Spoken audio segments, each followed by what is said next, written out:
മത്തി വാഴയിലയിൽ പൊള്ളിച്ചതാണ് ഇന്നത്തെ recipe. Hi friends, welcome to my YouTube channel journey with Lufna. ചോറിൻ്റെ കൂടെ കഴിക്കാൻ അടിപൊളി ടേസ്റ്റാണ്. ഇതുവരെ ട്രൈ ചെയ്തിട്ടില്ലെങ്കിൽ ഒരു വട്ടമെങ്കിലും ഇങ്ങനെ ഒന്ന് ട്രൈ ചെയ്ത് നോക്കൂ. ആദ്യം തന്നെ മിക്സിയുടെ ജാറിലേക്ക് കൊച്ചുള്ളി, വെളുത്തുള്ളി, ഇഞ്ചി, കുരുമുളക്, ആവശ്യത്തിനുള്ള ഉപ്പും ചേർത്ത് നല്ലപോലെ പേസ്റ്റായിട്ടൊന്ന് അരച്ചെടുക്കാം.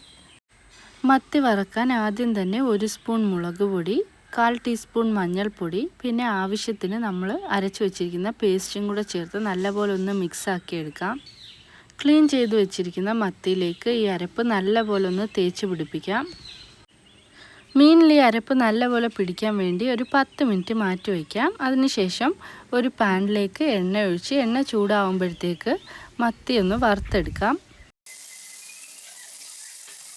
ഡയറ്റ് ചെയ്യുന്നവർക്കും കൊളസ്ട്രോൾ ഉള്ളവർക്കൊക്കെ ഈ ഒരു സ്റ്റെപ്പ് സ്കിപ്പ് ചെയ്യാൻ ഡയറക്റ്റ് മത്തി നമ്മൾ ഉണ്ടാക്കുന്ന മസാലയിൽ പൊള്ളിച്ചെടുത്താൽ മതി. ഇനി ഒരു പാനിലേക്ക് എണ്ണ ഒഴിച്ച് എണ്ണ ചൂടാകുമ്പോഴത്തേക്ക് സവാളയും പച്ചമുളകും ചേർത്ത് നല്ലപോലെ ഒന്ന് വഴറ്റിയെടുക്കാം. മീൻ പൊള്ളിച്ചെടുക്കാനുള്ള മസാലയ്ക്ക് ആവശ്യമായിട്ടുള്ള ഉപ്പ് ചേർത്ത് കൊടുക്കാം. ഇനി ഇതിലേക്ക് നമ്മൾ നേരത്തെ ചതച്ച് വെച്ചിരിക്കുന്ന കൊച്ചുള്ളി, വെളുത്തുള്ളി, ഇഞ്ചി പേസ്റ്റ് ചേർത്ത് കൊടുക്കാം. ഇതെല്ലാം കൂടെ ചേർത്ത് നല്ലപോലെ ഒന്ന് വഴറ്റിയെടുത്തതിന് ശേഷം തക്കാളിയുടെ പേസ്റ്റാണ് ചേർത്ത് കൊടുക്കുന്നത്. സവാളയും തക്കാളി പേസ്റ്റൊക്കെ നല്ലപോലെ വഴണ്ട് വന്നതിന് ശേഷം ഇതിലേക്ക് 1 സ്പൂൺ മുളക് പൊടി ചേർത്ത് കൊടുക്കുന്നുണ്ട്. മുളക് പൊടിയുടെ പച്ചമണം മാറുന്നിടം വരെ ഒന്ന് വഴറ്റിയെടുത്താൽ മത്തി പൊള്ളിച്ചെടുക്കാനുള്ള മസാല ഇവിടെ റെഡി ആയി കിട്ടും. അടുത്തായി നമുക്കൊരു വാഴയില ഒന്ന് വാട്ടിയെടുക്കാം. വാട്ടിയെടുത്ത വാഴയിലയിലേക്ക് കുറച്ച് വെളിച്ചെണ്ണ ഒന്ന് സ്പ്രെഡ് ചെയ്ത് കൊടുക്കുന്നുണ്ട്.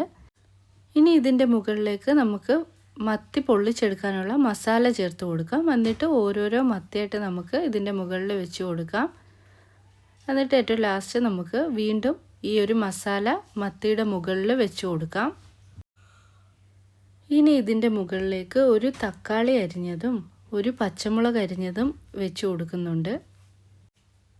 കറിവേപ്പിലയുടെ നല്ലൊരു സ്മെല്ല് കിട്ടാൻ വേണ്ടി ഈ ഒരു ടൈമിൽ കുറച്ച് കറിവേപ്പിലയും കൂടെ ഇതിൻ്റെ മുകളിലേക്ക് വെച്ച് കൊടുക്കാം.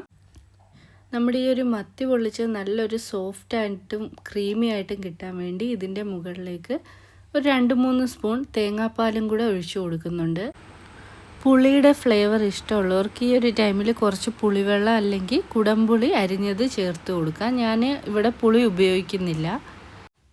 10 മിനിറ്റോളം 2 സൈഡും ഒരു പാനിൽ വെച്ച് നല്ലപോലെ പൊള്ളിച്ചെടുക്കുകയാണെങ്കിൽ അടിപൊളി ടേസ്റ്റി ആയിട്ടുള്ള മത്തി വാഴയിലയിൽ പൊള്ളിച്ച് നമുക്ക് റെഡിയായി കിട്ടും. ഇതിലേക്ക് കുറച്ച് നാരങ്ങാനീരും കൂടെ ചേർത്ത് ചൂട് ചോറിൻ്റെ കൂടെ കഴിക്കാൻ അടിപൊളി ടേസ്റ്റാണ്. ഈ ഒരു ഐറ്റം നിങ്ങൾ ട്രൈ ചെയ്തിട്ടില്ലെങ്കിൽ ഉറപ്പായിട്ടും ട്രൈ ചെയ്ത് നോക്കൂ. ഇന്നത്തെ ഈ ഒരു വീഡിയോ ഇഷ്ടമായിട്ടുണ്ടെങ്കിൽ ലൈക്ക് ചെയ്യുക, ഷെയർ ചെയ്യുക. ചാനൽ സബ്സ്ക്രൈബ് ചെയ്തിട്ടില്ലെങ്കിൽ ചാനലൊന്ന് സബ്സ്ക്രൈബ് ചെയ്ത് സപ്പോർട്ട് ചെയ്യും. അടുത്തൊരു വീഡിയോയിൽ കാണാം. അതുവരേക്കും ബൈ.